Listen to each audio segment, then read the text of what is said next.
أعوذ بالله من الشيطان الرجيم. بسم الله الرحمن الرحيم. يا أيها المزمل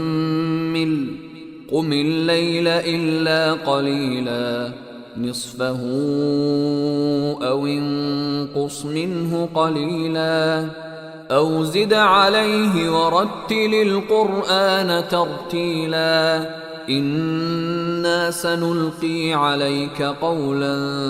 ثقيلا إن ناشئة الليل هي أشد وطئا وأقوم قيلا إن لك في النهار سبحا طويلا واذكر اسم ربك وتبتل إليه تبتيلا رب المشرق والمغرب لا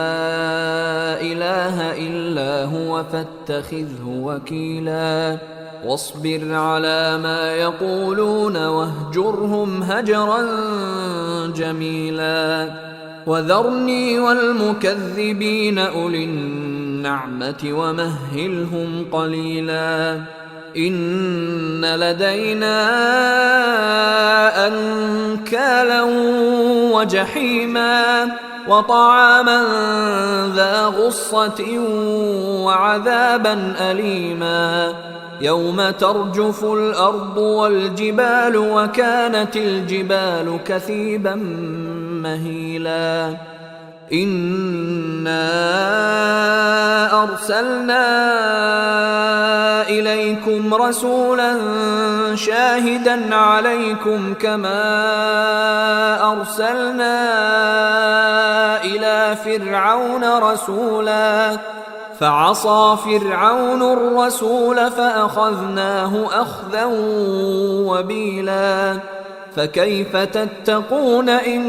كفرتم يوما يجعل الولدان شيبا السماء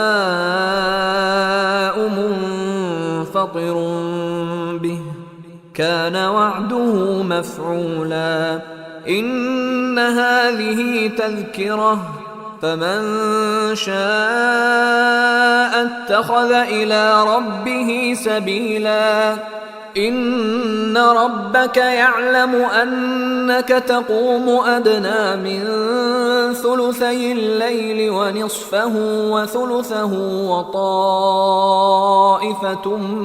من الذين معك والله يقدر الليل والنهار علم أن لن تحصوه فتاب عليكم فاقرؤوا ما تيسر من القرآن علم أن سيكون منكم مرضى وآخرون يضربون في الأرض يبتغون من فضل الله وآخرون يقاتلون في سبيل الله فاقرؤوا ما تيسر منه وأقيموا الصلاة وآتوا الزكاة وأقرضوا الله قرضا حسنا وما تقدموا لأنفسكم من خير تجدوه عند الله هو خيرا وأعظم أجرا واستغفروا الله إن الله غفور رحيم.